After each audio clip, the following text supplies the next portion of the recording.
1. It was important for my mother that me and my brother learn to swim, so at a very young age she signed us up for swimming lessons. I swam for several years, and I was good at it. And I think it was those skills that kept me from panicking and kept me above the water when this story happened. I'm from Denmark, and along Jylland's coast, we have an ocean called Vesterhavet. It is known as a tricky ocean. You can walk out and suddenly the ground just goes straight down for half a meter, and you feel like the ground just disappears under you. The current can be very nasty as well. 2 years in a row, we went on holiday along the coast when I was 10 and 11 years old. I can't remember which of those 2 years this happened, but that doesn't really matter anyway. My parents always told us not to go too far out and be very careful, and we listened. The ocean just didn't care like we did. We were all in the water. I was a bit further out than the others when my parents told me to get in because we were going home. I turned to swim to the shore, but I got nowhere. Instead, the current had suddenly gotten a hold of me and started dragging me out slowly. I was completely calm, constantly trying to swim in, but I couldn't. I just slowly drifted out. I knew I was in trouble. My dad turned around on the beach and yelled at me in an annoying voice to get in because we really had to go. I just calmly yelled back at him, "I can't get in." I think he understood very fast what had happened because he quickly came back into the water and swam out to get me. The experience has stayed with me throughout the years, and it scares me still so many years later. I'm not afraid of the water, but I learned to respect it that day. I know it could have ended bad very quickly if I hadn't been able to stay calm and keep myself above the water, and if my dad hadn't been able to swim to me that fast. 2. I'm a 27-year-old female, and this happened when I was 25. My ex-boyfriend is in the army and, at the time, was in Tennessee, and I had just moved to Michigan. He came up to see me, and then I went back to Tennessee to visit my friends with him. This happened at a rest stop in Kentucky. I was looking at the vending machine for a snack, and then looking at the visitor maps, and it was about 2 a.m. My ex, Brandon, was asleep in the car, and you couldn't see him from where I was. A man approached me and started telling me I was very attractive and asking if I was alone. I told him I was not. He then left and went to the bathroom. I was still walking around, stretching my legs, when he came back a few minutes later.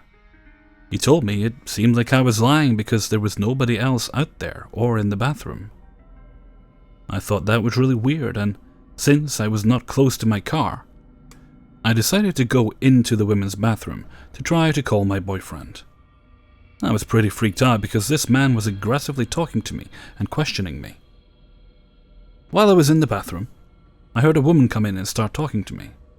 This was very strange because I was in a stall.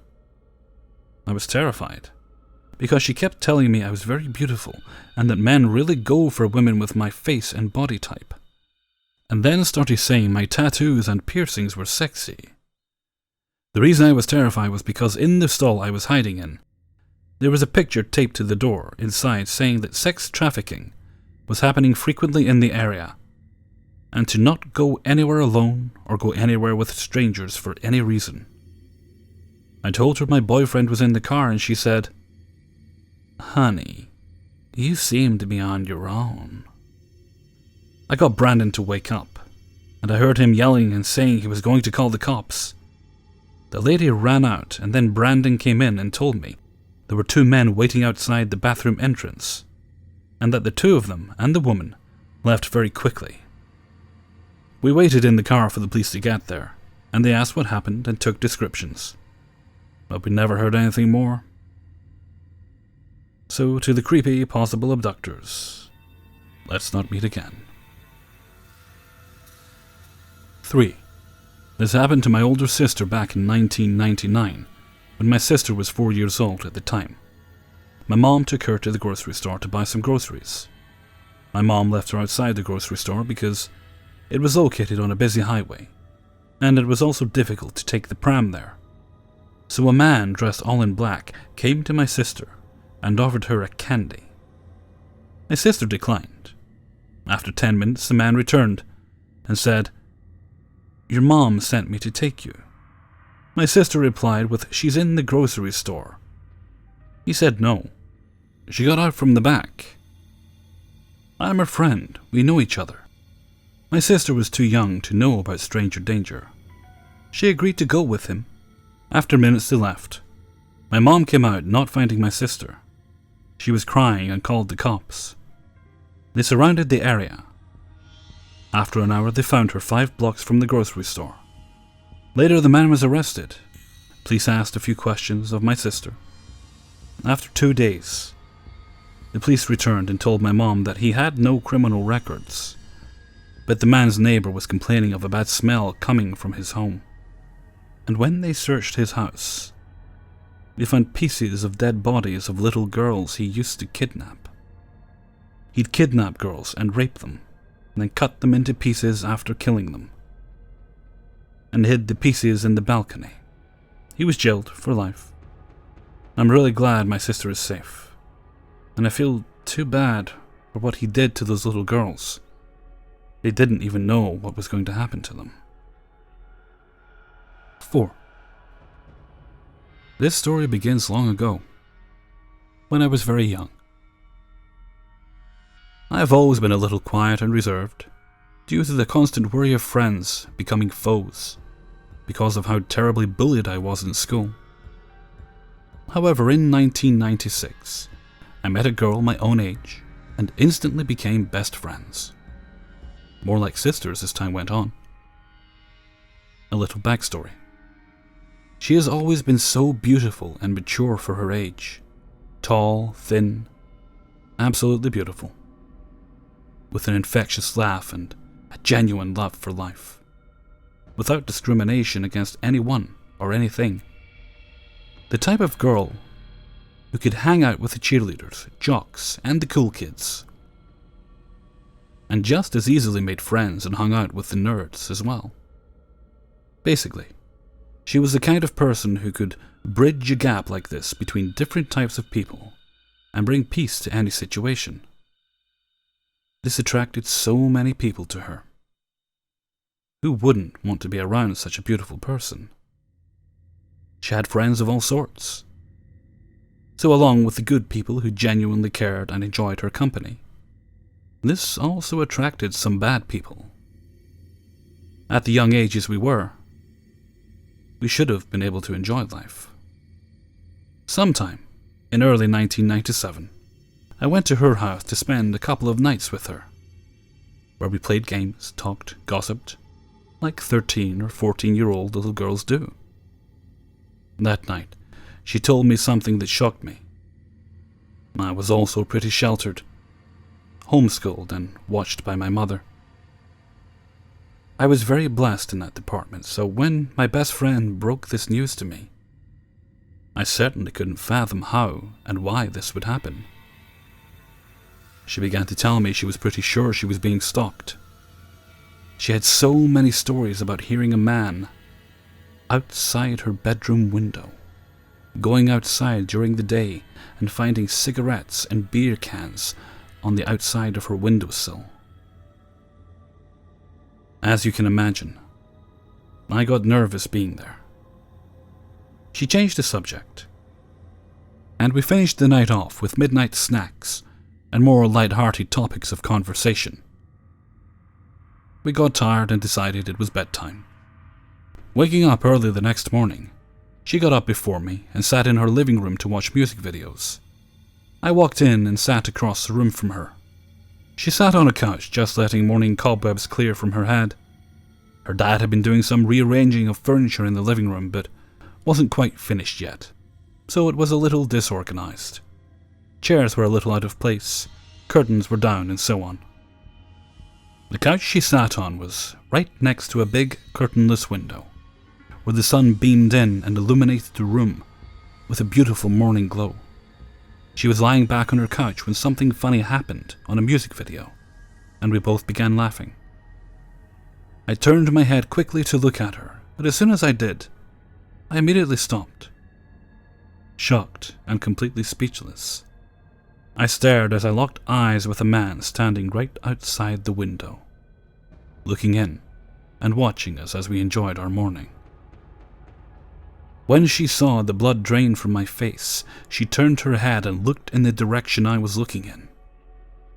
She jumped up from her couch and ran, and I was right behind her. She got her dad and told him what happened.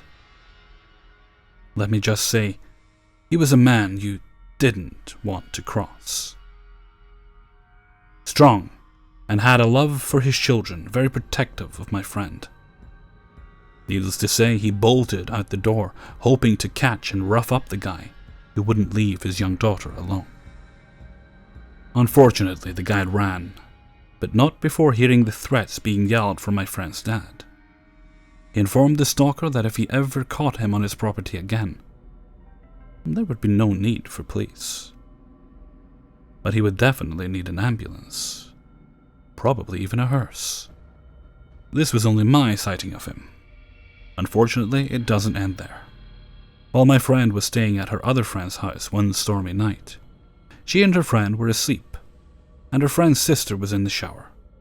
The sister heard something and got out.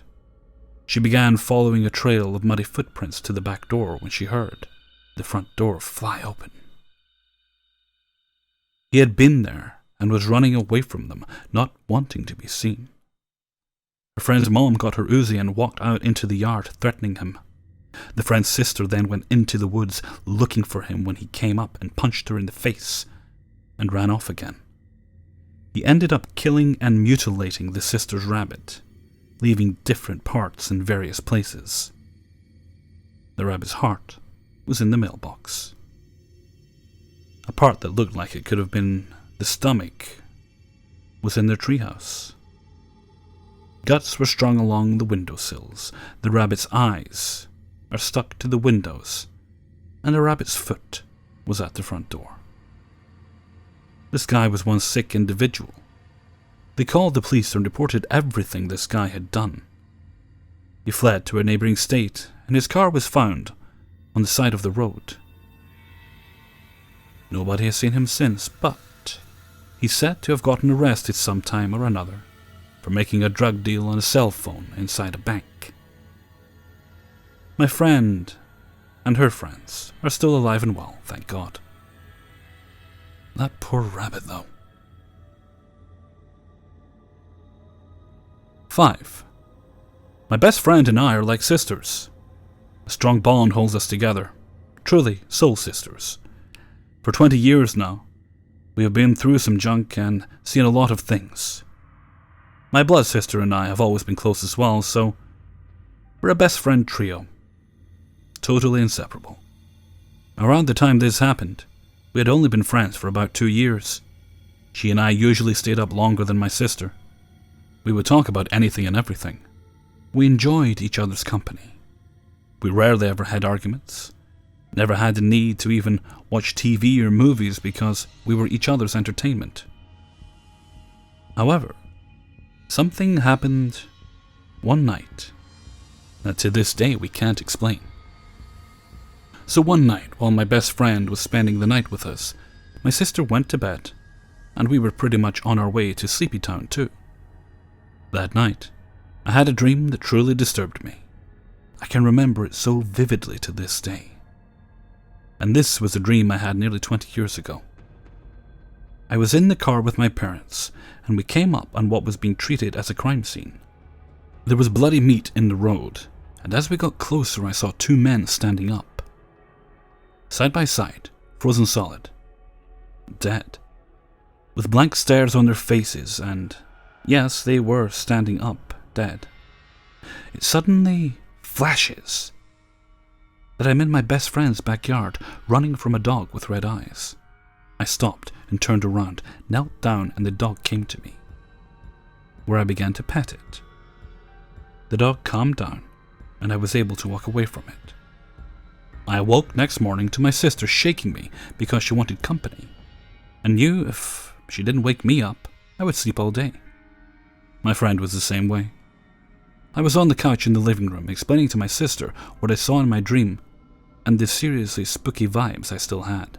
I sat up, trying to shake off the night's events, and my sister set off on a trip, all the way down the hallway, into my bedroom to wake up my best friend. After a couple of minutes, I hear my sister sound weirded out, exclaiming, "You're kidding, are you serious?" I got up, stumbled down a hallway where I heard my friend ask my sister why she was freaking out so badly. I walked into the room and she was asking if my friend and I had come up with something to try and scare her, leaving my friend and myself utterly confused. I asked what was going on. My sister told me to tell me what she had just told her. My friend then began explaining a dream she had through the night, when she was walking in a graveyard near her house and happened upon a truly creepy sight. Two men stood side by side, frozen and dead in the graveyard. I got her to describe the men to me, and it sounded just like the men in my dream. I continued to tell her about the dog in my dream, where I went running in the woods behind her house to get away. Her eyes got big as she explained that I was running in the area that they had buried their beloved dog, who died long before we met. Not only that, but the dog I described in my dream was a perfect match for the one who was buried there. My best friend in the story is still my best friend today, and has been for 20 years. If the dream was a message, I would really like to know what it was. Because other than just being creepy, it just seems like it would mean something. Any thoughts?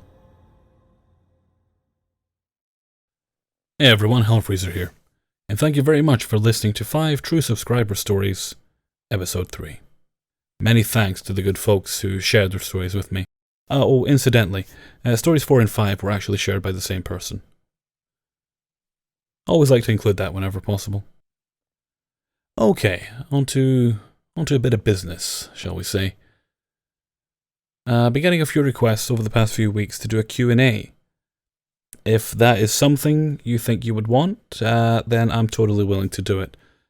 Someone also suggested doing a live stream, but no, that's no.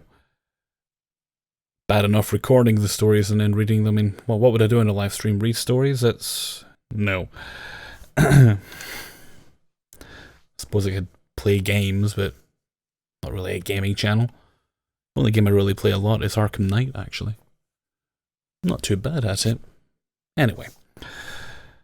So if you do want me to do a Q&A, then leave your Qs either on Twitter, Facebook, or most conveniently just leave it in the comments of any given video, and I'll gather them over the course of a few weeks. We'll see what I get. Let me think, what else? Yeah, I've been sending out messages trying to get some collaborations together, but I think I'm setting my sights a little too high with some of the people I'm contacting. Basically channels that are a bit too big. They get lots of messages, so I'm probably getting lost in the flood. But you don't get anywhere without asking, so I can but keep trying, and I'm sure someone will have an interest eventually. There are, however, a couple of other collaborations on the horizon with smaller channels. I do like to, well, smaller. My channel is actually still quite small by comparison to some others. But with smaller channels, I like to, every now and again, if I can, just, essentially give a shout out and promote some smaller channels to help get them a few extra subscribers on the way. It can be difficult getting started. It can be kind of daunting. If you don't see those numbers go up quickly, you can lose heart. But really, it shouldn't be about the numbers. It should be because you love it. And that's a message I always try to give to people whenever they ask me for advice. Okay. Oh yes, I've actually been looking into, as always, Hellfreezer's never happy with his audio. Looking into getting something a bit more practical in terms of adjusting the levels and tweaking the audio. Right now I'm actually using, it's all software for the compression, the noise gate, the EQ and everything. That's all software. So I'm actually going to be looking into getting something a bit more practical, an actual physical system. Price-wise, it's within my price range. It's not ideal, but it is within my price range, the kind of things I've been looking at. So if anyone happens to know about audio, I'm certainly open to any advice you might have, recommendations, because I'm not a musician. I do play guitar a little bit and do sing on occasion. Not to the point I'd want to let people hear me sing, but I do sing on occasion. So if anyone knows better than I do about audio, I'm certainly open to taking advice. Oh my, I seem to have been rambling on a bit here. Okay, I think that brings this video to a close. So until next time, thank you very much for listening, and take very good care of yourselves.